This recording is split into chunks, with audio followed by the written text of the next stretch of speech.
საღამომშვიდობისა ტელეკომპანია ბორჯომის ეთერშია გადაცემა სტერეოტიპი, მე მისი წამყვანი ნინო ვარდაპეტიანი ვარ.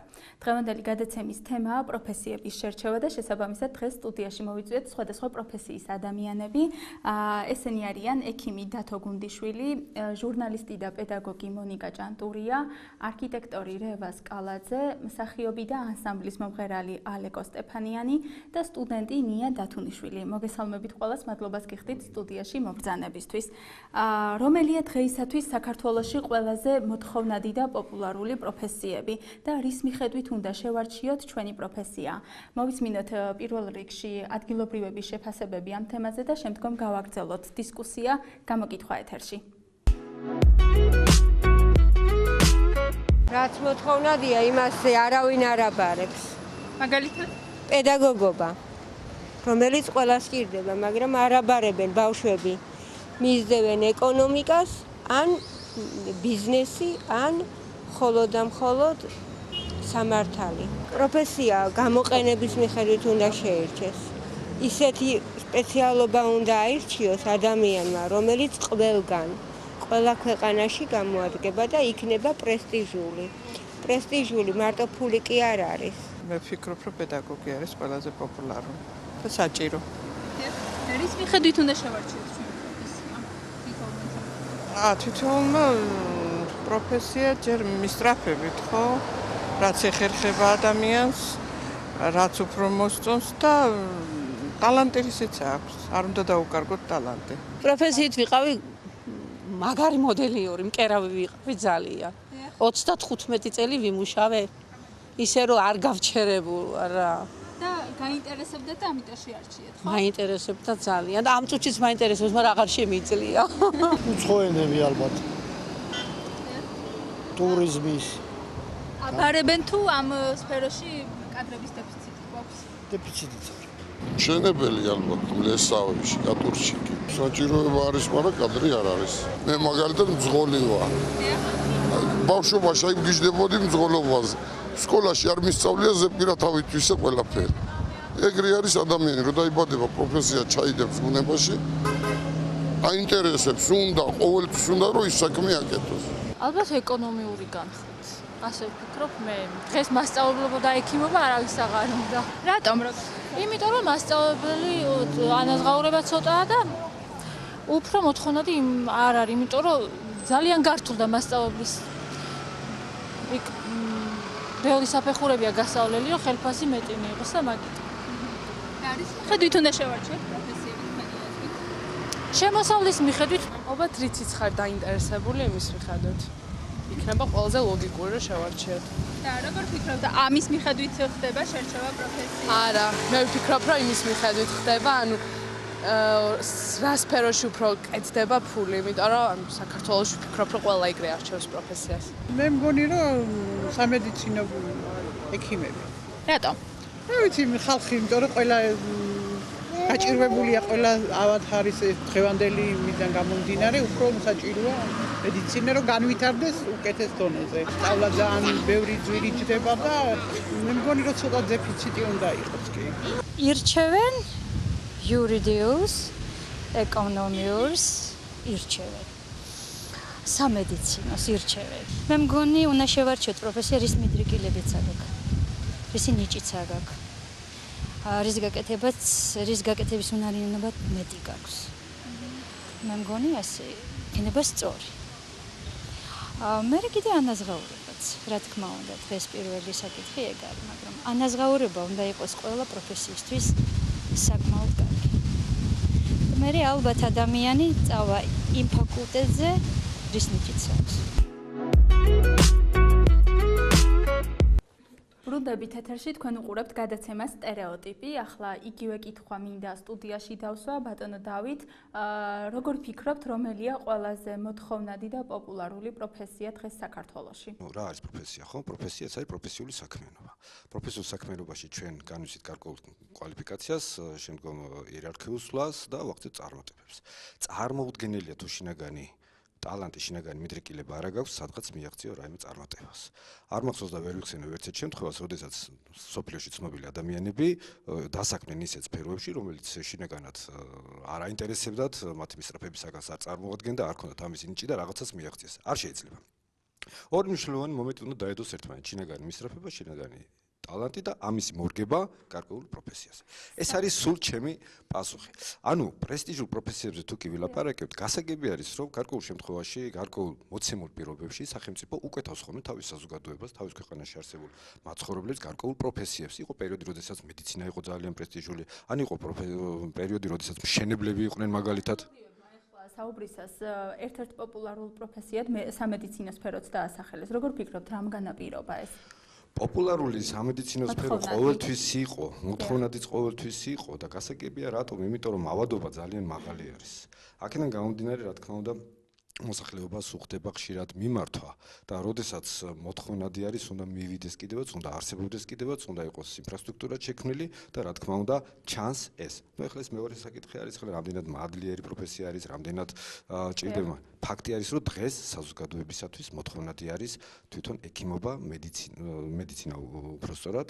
ასეთი პოპულარული შეიძლება სხვა პერიოდში არ ყოფილიყო ხოლმე.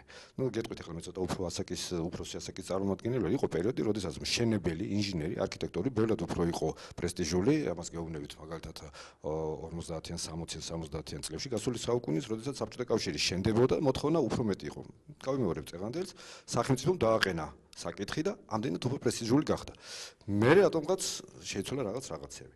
მაგრამ არა მხოლოდ მედიცინა პირველ ადგილზე ნამდვილად არ ადგას, ასევე მაგალითად საბანკო საქმეები და ფინანსებთან დაკავშირებული საქმეები, იურიდიული საკითხები, სტატისტიკას ნამდვილად ვერ გეტყვით, არ გადამიხედია, ეს ვერ გეტყვით, წინასწარ არ მომზადებულო, მაგრამ კი ბატონო, ესაც არსებობს. მაგრამ მე მაინც ფიქრობ, აქვე დავამატებ, რომ მაინც პროფესიის არჩევა უნდა მოხდეს ძირითადად შინაგანი ტალანტის, შინაგანი მისწრაფების, სადაც უნდა ავარჩიოთ ოდნავ მოგვიანებით ვისაუბრებთ. მონიკა, როგორ ფიქრობ, ხარ ჟურნალისტი და ხარ პედაგოგი. რომელია დღეისათვის ყველაზე მოთხოვნადი პროფესიები, თქვენ როგორ ფიქრობთ და თქვენს პროფესიებს თუ მოიაზრებთ მოთხოვნად პროფესიებში, რამდენად ხშირად აბარებენ ამ პროფესიაზე? სწავლობენ.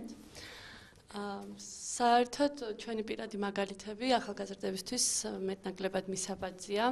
რადგან ჩვენ ვხსნით ჩვენ როგორ მივედით ამ გზამდე, პირადად მე როცა ფილოლოგიური ფაკულტეტი ავირჩიე ალბათ იმის გამო ქვეცნობიერად რომ ბებიაც, ბაბუაც იყვნენ განათლების სისტემაში მუშაობდნენ და ამან გარკვეულწილად გავლენა მოახდინა ჩემზე პირადად, მაგრამ იმთავითვე მინდოდა ჟურნალისტობა. და ის რაც შენ ბავშვობიდან გამოყვება, ის აუცილებლად ხორცს შეისხამს უკვე მერე სკოლის დამთავრებისთანავე. თქვენი პროფესიები. დღეს ორივე ფიქრობ რომ პოპულარულია, ორივე შრომატევადია, მაგრამ ჟურნალისტობა უფრო მოთხოვნადია. მოსწავლეები დღეს მაინც მისახელებენ და აბარებენ უფრო მეტად ინერციით, მთელი ინერციით, იურიდიულ ფაკულტეტს მისახელებენ, ბიზნეს ადმინისტრირებას, რომელიც შეიძლება მხოლოდ ეს სახელით იციან და ნუ მე აღმოჩნდება რომ სხვა რაღაცები ყოფილა სასწავლი. და ტურიზმიც ძალიან აქტუალურია. როგორ ფიქრობთ, რატომ? აი ეს პროფესიები, რატო ცდილობენ რომ ამ პროფესიებს ტურიზმი ზუსტად ვიცი, იმიტომ რომ ჩვენ გვაქვს ძალიან დიდი პოტენციალი ამ ხრივ, ამ კუთხით, რომ ქვეყანამ თავისი რეალიზება გააკეთოს, ახალგაზრდები იმდენად დააკვალიანოს და ისე მაღალ დონეზე მოამზადოს ისინი, რომ თქვათ ტურიზმი ამ ხრივ განვითარდეს ძალიან კარგად. კი ბატონო, თქვენ ახსენეთ, რომ ასახელებენ თუნდაც ინერციით, მაგრამ იმის იქით, რომ სხვა რაღაცების სწავლა უწევთ, ჯერ კიდევ არ აქვთ გაცნობიერებული. ანუ რატომ ირჩევენ იმ პროფესიას თუ არ იციან ბოლომდე რისი სწავლა უწევთ? ჩვეულებრივად ხდება ეს. პოპულარულია და იმიტომ ირჩევენ თუ უბრალოდ აინტერესებთ. ფაქტია, რომ ინტერესი აღარ იკვეთება თუ არ იციან. ანუ ამოსავალი წერტილია და სტერეოტიპია, რომ მე სტუდენტი უნდა გავხდე და სულ ერთია სად მოხდები. ეს მართლაც პრობლემაა დღეს, რასაც ვამჩნევ მოსწავლეებში ყოველდღიურად, მაგრამ არის ისეთი ტალღაც, რომ აი მოგინდება, რომ მათ გვერდზე იყო, მათი ტოლი იყო, იმდენად მონდომებულები არიან და მიზანდასახულები. არის ასეთებიც და მაგრამ აი ის მასა რომელიც ესე მიდის, მაინც ვფიქრობ რომ ინერციით ირჩევენ და მე აღმოჩნდება თურმე ეს ჩემი არ ყოფილა, ჩემი საქმე არ ყოფილა და აქედან გამომდინარე ეს საბოლოო ჯამში ქვეყნისთვის ძალიან ცუდი ხდება. კარგი, მადლობა. ბატონო რევაზ, ერთია რომ არის მოთხოვნადი პროფესიები, მაგრამ მეორე საკითხი არის ის, თუ სად არის კვალიფიციური კადრების დეფიციტი, ანუ რომელი პროფესია საჭიროებს კვალიფიციურ კადრებს. მაგალითად, აი გამოკითხვაში ახსენა ერთ-ერთმა რესპონდენტმა, რომ მშენებელი, მლესავი და ასე შემდეგ, ანუ ისეთი საქმე, რომელიც სადაც საჭიროებს კვალიფიციურ კადრებს, მაგრამ არ არის დეფიციტია. და ხშირად ყოფილა შემთხვევებიც, რომ საზღვარგარეთიდან ვიწვევთ ამ საქმის სპეციალისტებს და ასე შემდეგ. როგორ ფიქრობთ, რამ განაპირობა არის მოთხოვნა და რატომ არ გვყავს ესეთი სპეციალისტები? მოგესალმებით. და თქვენს პროფესიაზეც რომ ისაუბროთ. რაც შეეხება პროფესიას, რომელიც ბავშვით ჩამოთქვა აგერ პიროვნებამ, მოვისმინეთ, მართალია ცოტა რთულია მოძებნო, მეც პირადად მქონია შემთხვევა, როცა მჭირდებოდა ეს კადრები და ვერ მოუყარეთ თავის შესაბამის პროფესიონალს, მაგრამ სხვადასხვა ერთი კარგი მოხდა სიტუაცია ესეთი, რომ გადამზადების პროფესიული გადამზადების კურსები რო ტარდება, გავიცანი ახალგაზრდა ბიჭები და ძალიან სუფთა და კარგი ანუ ძალიან კარგი პროფესიონალები დადგნენ ძალიან მოკლე ხანში ამ პროფესიული გადამზადების კურსებით. ანუ ეს როგორი საკითხია, იცით, ადამიანზეა დამოკიდებული რა. ისეთი იქ შეუძლებელი არაფერი არ არის, მით უმეტეს კონკრეტული იმ პროფესიებში რაც ხა ჩამოთვალა იმ პიროვნებამ, მან დაიმთავრა მონდომება და შრომის უნარიანობა, სხვა არაფერი, ყველაფერს სწავლა შეიძლება. რაც შეეხება ეს არის ტენდენცია უცხოელების ჩამოყვანა და მათი აქ ანუ რატომაც ეს მგონია, იმიტომ რომ ჩვენ ძალიან კარგი კადრები გვყავს, თუნდაც უფროსი თაობის, რომელსაც შეუძლიათ დღესაც მუშაობა ბრძანა პატრიციუმმა, რომ რაღაც პერიოდი იყო ეს მოძალებული ეს არქიტექტურა მშენებლობა და ძალიან ძლიერი კადრები ყავს საქართველოს და ჩვენ ქვეყანას მაკუთხედულოდ, რატომღაც ბოლო რაღაც 20 წლიანი, 30 წლიანი პერიოდი იყო ჩავარდნა განათლების კუთხით და ცოტა რაღაცა ინდივიდუალური ერთეულები არიან წამოსულები ძლიერი თაობა, თუნდაც მშენებლობის, თუნდაც არქიტექტურის, მაგრამ საერთო ჯამში ეგ არის უბრალოდ პირადად საკუთარ მონდომებაზე არის რა. ანუ დღეისათვის მოთხოვნა არის, მაგრამ ინტერესია ნაკლები, ხო? კი, მან როგორც რაღაცა იცით, მოთხოვნა არის ძალიან დიდი. დიახ. უბრალოდ ხალხი კონკრეტულად ჩვენ სფეროს უყურებს ცოტა სხვანაირად ხა, როგორც აი მაგალითად ექიმთან რომ მიდიან თავიდანვე კარგს არჩევენ, არქიტექტურასთან მიმართებაში ცოტა ხელმოჭრეთ მიდიან და არ ხედავენ იმას, რომ ეს არქიტექტურაც ცოტა გრძელვადიანი პერსპექტივით, მაგრამ რაღაც შედეგს ყოველთვის გამოიღებს, ანუ ცოტა რთულია, იმიტომ რომ ძვირადღირებული მომსახურებაა ჩვენი პროფესია, ესე ვთქვათ რა და ამიტომ მთავარი რესურსი რაც არის არქიტექტურა ცოტა უფრო ხელოვნება არის ვიდრე სხვა განსაკუთრებით სხვა პროფესიები, იმიტომ რომ ჩვენ სხვან მეც ბავშვობიდან უყურებდი ამას, უკვე ვიცოდი მე-7 მერვე კლასში, მე-6 კლასში ვინ უნდა გამოსულიყავი და არ შემიძლია. არავის არ მომთხოვს, მაგალითად მინდა ვიყო ექიმი დაუშვათ ან პედაგოგი და მერე შემეცვალოს, ანუ ვიცოდი ბავშვობიდან არქიტექტურა, წავედი ამ მიმართულებით. მიუხედავად იმისა, რომ ჩემი ოჯახის წევრებიდან არც ერთი არ იყო არქიტექტორი. შინაგანად იყო ჩემში და უკვე მე თვითონ მიიოლდებოდა ამ საქმის კეთება რა. ეს ჩვენს სფეროში არის ხელოვანი არქიტექტორი, არის შემსრულებელი არქიტექტორი. არქიტექტორი, რომელიც ქმნის, მას უნდა კონდეს ხედვის ნიჭი.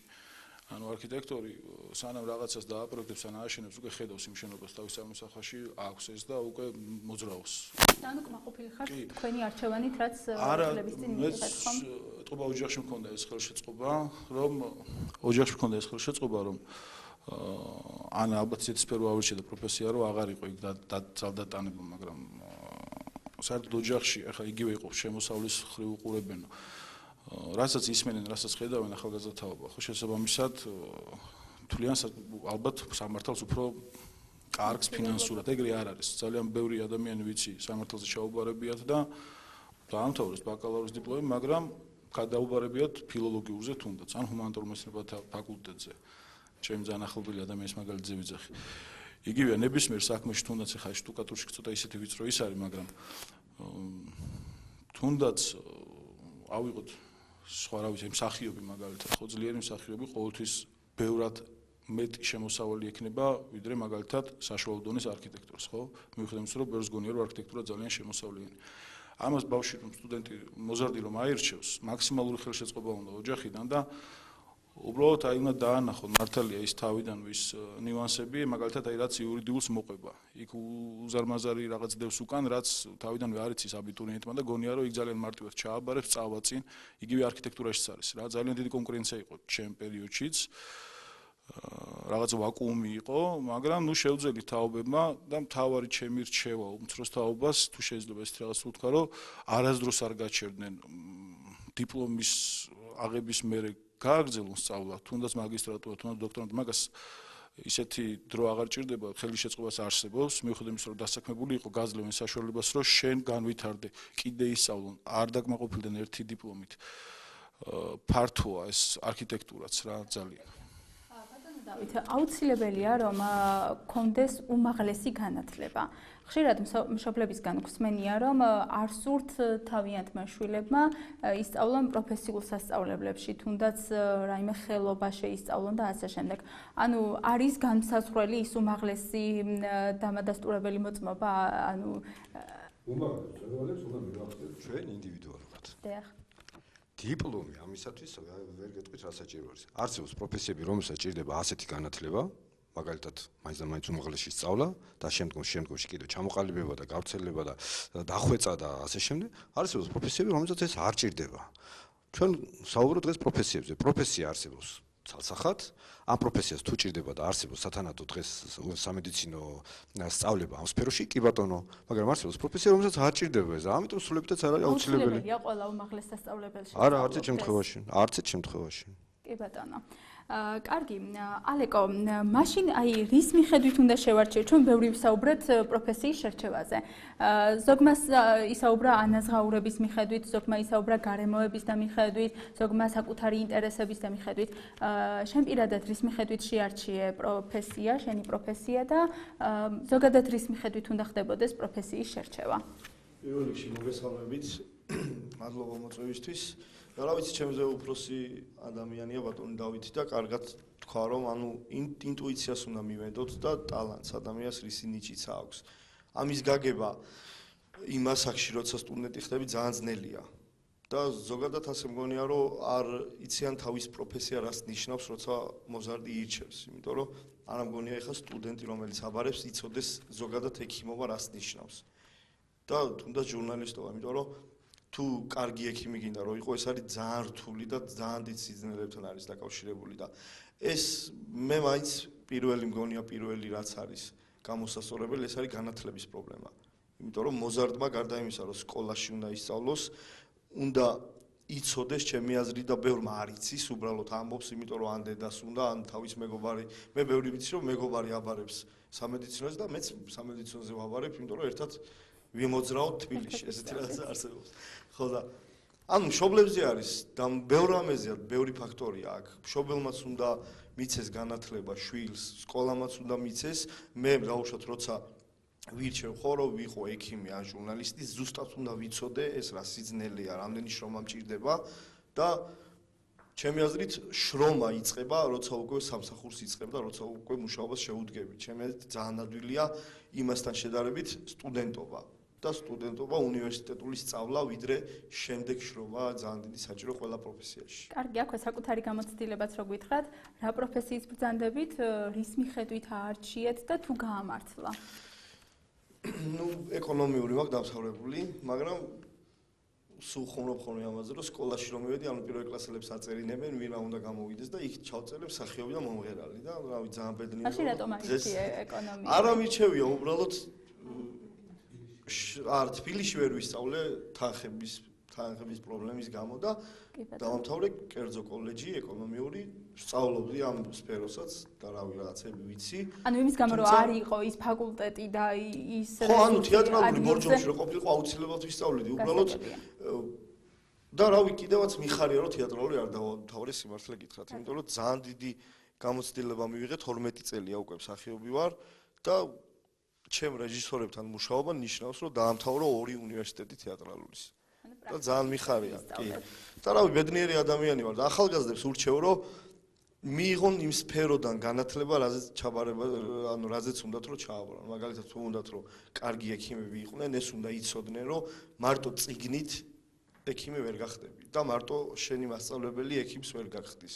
სულიერად უნდა იყო მომზადებული და არავი, აქ ვიმძივარ, ჩემი აზრით ყველაზე რთული პროფესიაა ექიმობაც, ჟურნალისტობაც, არქიტექტურაც, იმიტომ რომ ძალიან დიდი შრომა ჭირდება ყველა სფეროს. თუ გინდა რომ კარგი იყო და ეხლა თუ ჩვეულებრივი ექიმი გინდა რომ იყო და ჩვეულებრივი ჟურნალისტი იყავი, მაგრამ ჩემი აზრით აზრი არ აქვს ესეთ ყოფნას. თუ იქნები, კარგი უნდა იყოს. აი მომავალი ექიმი გვიზეს სტუდიაში, ნია, შენ ცხოვრების ახალ ეტაპს იწყებ, უკვე არჩევანი გააკეთე, როგორც ვიცით, სამედიცინო სფერო აირჩიე და რო გითხრა, რის მიხედვით მიიღე ეს გადაწყვეტილება და ანუ გინდოდა მშობლების რჩევა გაითვალისწინე, ეს იყო ტენდენცია და ამიტომ თუ რა მიზეზმა განაპირობა ეს არჩევანი?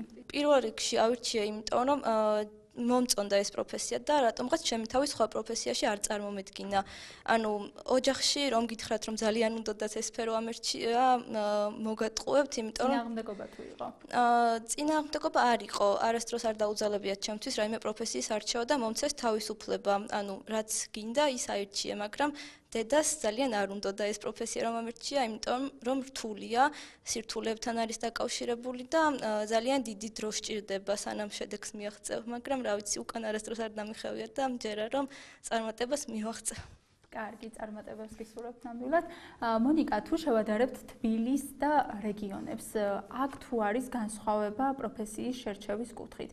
ანუ პოპულარული პროფესიების სიტყვაზე თუ არის განსხვავებული თბილისში სხვა და რეგიონებში სხვა?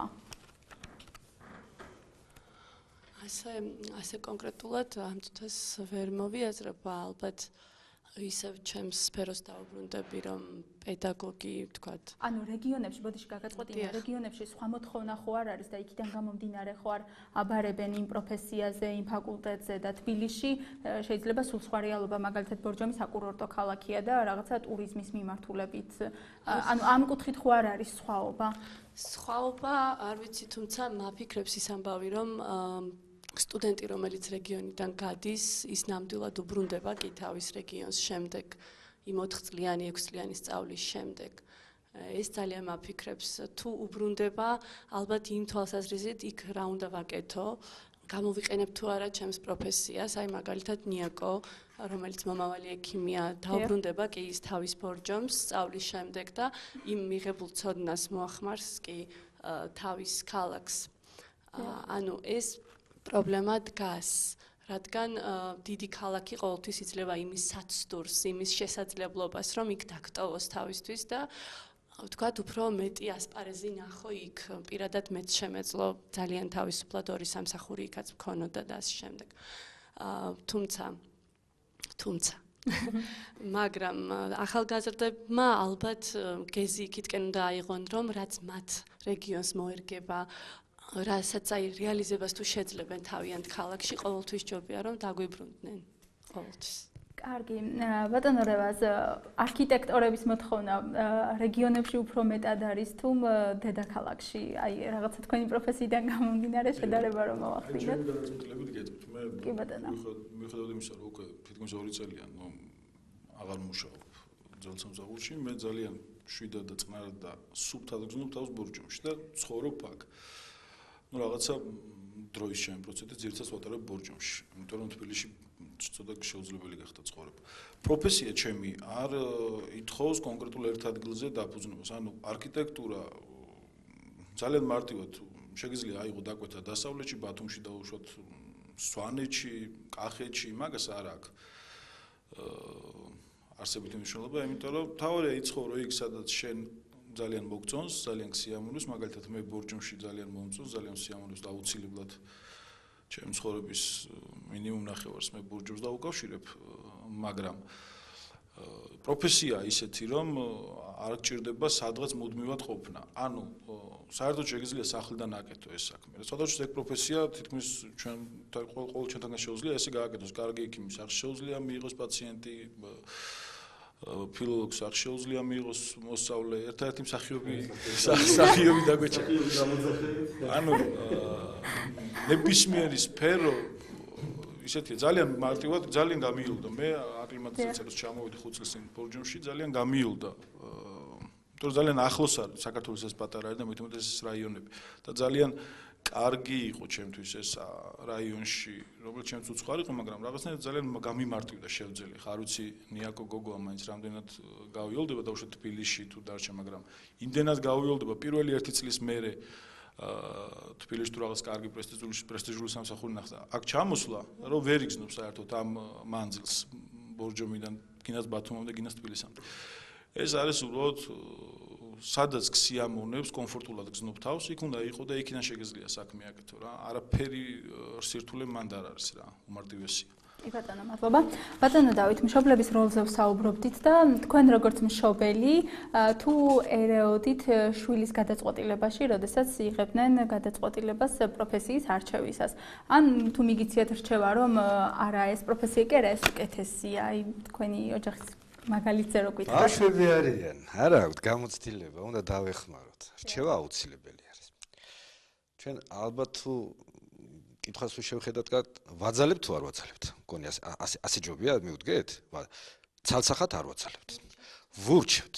რატომ? იმიტომ რომ მათ არ აქვს წარმოდგენა. აქ უკვე ეთქვა იმაზე, რომ ბევრი რაღაცა, ბევრი ახალგაზრდა ირჩევს, იმიტომ რაღაცა არის პრესტიჟული, რაღაცას ისმენენ, რაღაცა გარემო ყურში მეტად ხდება რეკლამისა არ იყოს, ასე თქვა და შეუგნებლად, გაუაზრებლად, ანუ შეგნებული არჩევანი და კარგი ანალიზის გარეშე აკეთებენ ამ არჩევას, ხო?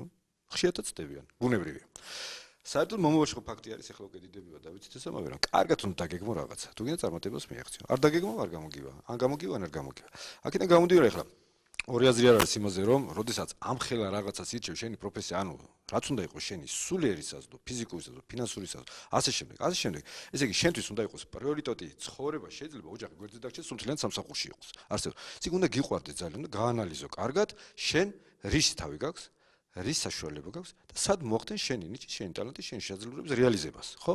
და თუ კი შეცდომა დავუშვე, ცუდი არის. რატომ ახლა? იმიტომ რომ ადამიანმა თქვა, რომ სადღაც სწავლობდი, მე აღარ მომეწონა, მე გადავიდა, დიშვილი მყავს არაჩვეულებრივი, დაამთავრა გეოლოგიური, არ მოეწონა, გადავიდა მე სხვა სფეროში, შესანიშნავად გზნობს თავს. დაიკარგა ეს 4-5 წელიწადი. მაშინ, როდესაც ეს 4-5 წელიწადი ახალგაზრდობაში, ჩემ ასაკში 4 წელიწადი, 15 წელიწადი არის. ხო და არ უნდა დავკარგო დრო. დროის დაკარგვა არის ძალიან ცუდი. ამიტომ არ ვერევით ცალსახად, ასე ვთქვათ, ძალიან ისე ხისტად, მაგრამ ვაძლევ ძალიან კარგ რჩევას. ისე მახსოვს ერთი რაღაცა. ჩემი ვაჟი ახლა უკვე მესამე კურსი არის და მოვიდა ერთხელ, რაღაც ისე ძალიან ოფიციალურად. მინდა დაგელაპარაკო. კი ბატონო, დავსხდეთ. რა შეასაქმე? მე უნდა გამოვიდე ფოტოგრაფი. კი ბატონო, გამოდი. და უნდა გამოვიდე პოდიუმზე გამოდიან ხოლმე ეს რაღაც, რა ქვია მაგას. ბატონო ხო, ნუ რაღაც ესეთი ხო, მსახიობი, რომელიც თავის გარეგნობას აჩვენებს, ხო? ხო, კი ბატონო, გამოდი. და უკვე არაფერს არ ვეუბნები. რა სიტყვი? ნუ არაფერს არ გვეთქვი, ბატონო, გააგრძელე მეთქი. მე ვეუბნები, ხოლოდ. ამას აქვს თავისი პრობლემები, შვილო, უთხარი. ეს შენი ახალგაზრდობა, შენი სილამაზე, შენი რამდენად გაყვება, რამდენად ცხოვრებაში გამოგადგება. მოდი ასე გავაკეთოთ. დავუკვირდი, ცოტა დაჯექი მიწაზე, ცოტა რაღაც ესეთი მიწიერი პროფესია აირჩე. ჩემ შემთხვევაში მე შემიძლია გირჩევ, იმიტომ რომ უბრალოდ აქ რაღაცა მეტი შესაძლებლობა, მეტი რჩევის საშუალება, მედიცინის ამ დარგში მოდი, აი ეს იფიქრე უბრალოდ, მაგრამ ამას გეუბნები პირობითად, მე უთხარი, ჩააბარე აქ, თუ კი შენ რა თქმა უნდა, ძალიან მკვეთრად არ აქვს რაღაცა გადაწყვეტილი, არაფერს არ გეშლება ხალხი, ფოტოგრაფიც იყავ, მოდელიერიც იყავ, ვინც კიდე არაფერს არ გიშლის, მაგრამ ამ წუთში ეხლა სანამ საბოლოო ჩამოყალიბებულ ხარ, ცოტა მიწიერ საკითხებზე იფიქრე, პრაქტიკაში გამოგადგეს, შენც მე მას ქონდა რაღაც შინაგანი მიდრეკილებები ამისა და მე მგონი გეხერხება ეს საქმე და მოდი გააგრძელე ასნე. კი ბატონო, დამიჯერა. ეს არ იყო დამეწმუნეთ დაძალება. უბრალოდ მე ვურჩიე. ბავშვებს უნდა ვურჩიოთ, კარგი ანალიზი უნდა გავაკეთოთ, რამდენად მის შინაგან სამყაროს მისწრაფებები შეესაბამება და რამდენად მას შეუძლია აქ თავისი სიტყვა თქვას. იმიტომ რომ აქ შეუძლიათ წარმატებები. იქ სადაც არ შეუძლიათ წარმატებები, დაამთავროს ყველაფერს დაკარგავს დროს, ამიტომ ჯობია ერთად დავსხდეთ, გავუკეთოთ კარგი ანალიზი, რა გვჭირდება, ვიღაცამ რო გითხრა, იმიტომ კი არა. ერთი პროფესია 2, 3, 4 გვადგება, რა გვეჩქარება? არსად არ გვეჩქარება. დღეს ეხლა არ ჩააბარეს, მე სულაც პირველ წელს ვერ მოხდი, მეორე წელს მოხდი. მაგრამ ისევი გავაგრძელე. რატომ? იმიტომ რომ მაინც ეს მინდოდა. არაფერი არ ჩქარებათ ან გოგონებს, ან ბიჭებს. სად გეჩქარება, ჩვილო? არსად. არაფერი პრობლემა არ არის.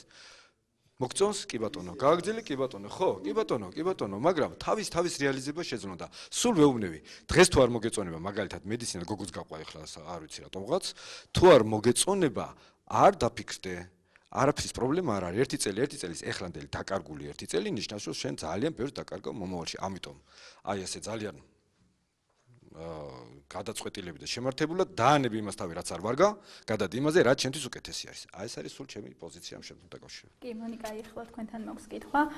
თქვენი შვილები ჯერ პატარები არიან, მაგრამ მომავალში თუ ჩაერევით მათ პროფესიულ გადაწყვეტილებაში, როდესაც დაიწყებენ უკვე შერჩევას და გადაწყვეტილების მიღებას და თქვენს მაგალითზეც რო გითხრათ, თქვენი მშობლები თუ ერეოდნენ თავის დროზე, როდესაც ირჩევდით პროფესიას. და თუ გაითვალისწინეთ, თუნდაც რჩევა და შეიძლება არა რაღაც ძალდატანება. პირადად მე ბაბუას რჩევა გავითვალისწინე. უბრალოდ როგორც ყველა მშობელს, მასაც რატომაც უნდა რომ მეც უმაღლეს სასწავლებელში უნდა მესწავლა. და მისთვის არ ქონდა მნიშვნელობა რომელ ფაკულტეტს ავირჩევდი, მთავარია უმაღლესი სასწავლებელი. ხო, მთავარია უნდა ყოფილიყო უმაღლესი სასწავლებელი, მაგრამ მისგან განსხვავებით დღეს, როცა მე მშობელი ვარ, ჯერ კი მიადრებს, მაგრამ როცა დადგება ამის დრო, რომ მკითხავს, აი შენ რა რჩევას თუ მკითხა, აუცილებლად ვურჩევ ჩემს პრიორიტეტებს უკვე მაშინ რაც იქნება, მაგრამ არასდროს არ შევუშლი ხელს, რომ მაინც და მაინც უმაღლესი თუ არ უნდა, არ მაქვს პრობლემა, იცით რა ჩვენ ძალიან მაგრად გვჭირდება, ჩვეულებრივი მოხელე, თუნდაც მესაათე, თუნდაც კარგი, ოღონდ პროფესიონალი, მაგრამ თავის სფეროში ძალიან მაგარი და მაინც და მაინც არ მიუდგები იმ კუთხით, რომ აუცილებლად ჩვენ უმაღლესის კედლებში უნდა მოხვდე. თუ მას ეს არ უნდა და სხვა მისწრაფება ექნება. ნუ მისწრაფება რა თქმა უნდა გქონდეს. კი ბატონო. ალეკო, შენ როგორ მოიქცევი მომავალში, როცა უკვე თქვენი შვილი დადგება არჩევანის წინაშე პროფესიის არჩევისას? ჩაერევი, ურჩევ, ანუ რას მოიმოქმედებ ამ? რა ვიცი, პირველ რიგში რა თქმა უნდა ურჩევ, მაგაში ორი აზრი არ არსებობს. მაგრამ რა ვიცი, გამომდინარე ჩემიდან, მე მამა არ მყავდა 6 წლის და მეღუპა, დედას დაღუპული მყავს. და ანუ მთელი რისკი ჩემი აზრით ჯობია რომ მთელი რისკი ბავშვმა აიღოს თავის თავზე მოზარდმა და ჩემი აზრით შეცდომაც უნდა დაუშვას. ჯობია თვითონ დაუშვას შეცდომა და თავის შეცდომაზე ისწავლოს, ვიდრე ალბათ ყველა დამეთანხმება რომ მშობელი ანუ რამდენიც არ უნდა ელაპარაკო, მოზარდი როცა სტუდენტურა საკშია, ძალიან ძნელია რომ აზრი შეაცვლებინო იმას რამეზე. ჩემი აზრით მე რა თქმა უნდა ურჩევ ჩემს შვილს, მაგრამ ანუ 90% თვითონ უნდა იცოდეს რა უნდა და 10 შეუძლია რომ მშობლებმა ურჩიონ რა ჯობია და რა არა. კი ბატონო. ბატონო დავით, კიდევ ერთი საკითხი რაც არსებობს, ანუ ირჩევენ ხშირ შემთხვევაში არის ისეთი პროფესიები, რომელიც ოჯახზე ანუ გენეტიკურად გადადის სიტყვაზე რა. თუ ხავთ ოჯახში მაგალითისთვის ვიტყვი ექიმები, ოჯახის წევრები, შვილიც ავტომატურად ირჩევს ამ პროფესიას. თქვენ შემთხვევაში როგორ იყო? როგორ აირჩიეთ თქვენ ეს პროფესია და თუ გყავდათ ოჯახის წევრები, ანუ თუ იყო ეს განმაპირობებელი? არც დედის, არც მამის მხრიდან ექიმები არ მყოლია. მე მინდოდა და მორჩა. რაც შეეხება ჩემს შვილს, ახლა ორი გოგონა და ვაჟი, ორივე ჩემი მხრივ წავიდნენ, მაგრამ იმიტომ არა რომ მე ვითამაშე რამე განსა. ჩემი მეუღლეც ექიმი არის სხვათა შორის და უბრალოდ ამ სფეროში თავს უკეთესად გრძნობენ, უფრო ახლობელი არის ეს სფერო და რატომღაც ჩათვალეს ამ ეტაპზე, რომ ალბათ თავის რეალიზებას ამ სფეროში უფრო შეძლებენ. ეს მათი გაცნობიერებული გადაწყვეტილება იყო. მაგრამ მე კიდევ ერთხელ ვამბობ, ხვალ თუ კი მათ ეს არ მოეწონებათ, პირიქით შეუწყობ ხელს ყველანაირად, რომ შეცვალონ პროფესია და დაადგნენ თავის გზას. გადაცემის დასასრულს რო შევაჯამოთ, ნია, რას ურჩევდი შენს თანატოლებს? იმ აბიტურიენტებს, რომლებმაც მომავალ წელს უნდა მიიღონ გადაწყვეტილება და აირჩიონ პროფესია. რის მიხედვით შეარჩიონ პროფესია? პირველ რიგში ურჩევდი, რომ გაითვალისწინონ სამომავლო რისკები, უნდა თუ არა ნამდვილად ეს პროფესია და მომავალში რას მიაღწევენ და მიაღწევენ თუ არა ამ პროფესიით წარმატებას, გამოადგება თუ არა სამომავლოდ.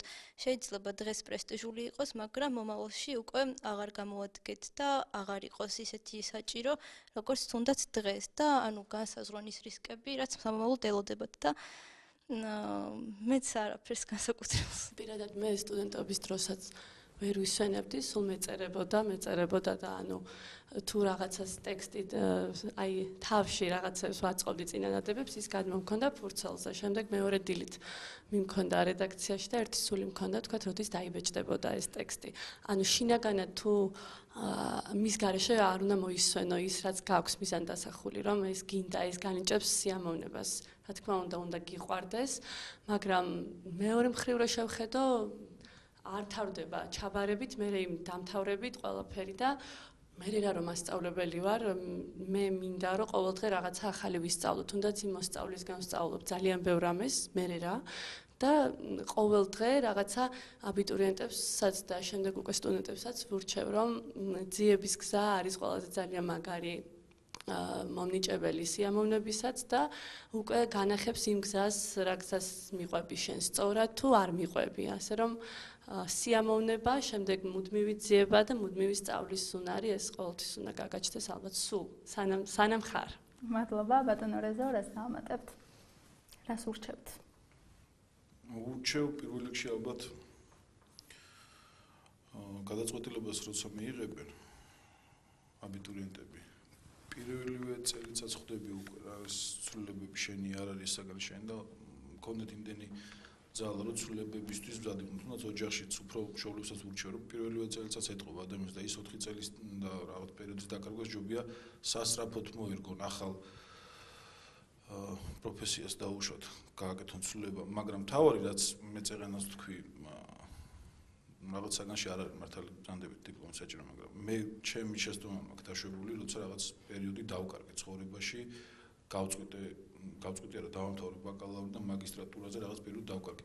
ჩემი რჩევა ათხოვნა რომ როცა იწყებთ ბოლომდე თუ შეძლებთ მიყვანას, ეს არაფერს არ გაკარგვინებთ, რაღაცას მაინც ისწავლით იმ დანარჩენ ეტაპებზე და გარდა იმისა, რომ დიპლომიც ბევრ ამას ნიშნავს ჩემი აზრით, მაგრამ არაფერი დიდი დრო აღარ ჭირდება უკვე ბაკალავრის შემდეგ გაგრძელებას რა, მაქსიმალური ხელშეწყობა არსებობს, უფრო ნაკლები საგანიც არის და უბრალოდ არ გაჩერდნენ რა, მაქსიმალურად ეს პერიოდი არ დაკარგონ, იმიტომ რომ მე დავკარგე ერთადერთი მთავარი რასაც ცხოვრებაში ვნარნობ, რომ 2 წელი მაქვს დაკარგული 3 წელი დაახლოებით და ეხლა უკვე ვაპირებ მაქსიმალური ავიღო სწავლის კუთხით რა და ნუ გაჩერება არ გამოდის და მიუხედავად იმისა პრაქტიკის დროს ძალიან დიდ ცოდნას ღებულობ და მთელი ცხოვრება მართალია სწავლობ. ძალიან ბევრ ამას სწავლობ, თუნდაც უმცროს თაობისგანაც. ურთიერთობას სწავლობ ელემენტარულს და ყველაფერი გამოდის, უბრალოდ რჩევა არის რომ არ გაჩერდნენ რა, მაქსიმალური მიიღონ. ეგ იქნება მთავარი. მადლობა კიდევ ერთხელ სტუდიაში მობრძანებისთვის, ამომწურავი პასუხებისთვის და რაც მთავარია საინტერესო პასუხებისთვის. ამით გადაცემა სტერეოტიპი დასრულდა. მე კი კიდევ ერთხელ შეგახსენებთ ჩემო ძვირფასო ტელემაყურებლებო, ყველა პროფესიას აქვს თავისი ხიბლი, მთავარია ვაკეთოთ ის საქმე, რაც გვიყვარს. კიდევ ერთხელ გეტყვით, რომ თითოეული ჩვენგანი ჩვენი პროფესიით ჩვენს სამშობლოს ვემსახურებით, შესაბამისად ავირჩიოთ და მივიღოთ გადაწყვეტილება იქ, სადაც გვჭირდება ჩვენი შესაძლებლობების რეალიზება. მე მომავალ შეხვედრამდე გემშვიდობებით, ნახვამდის.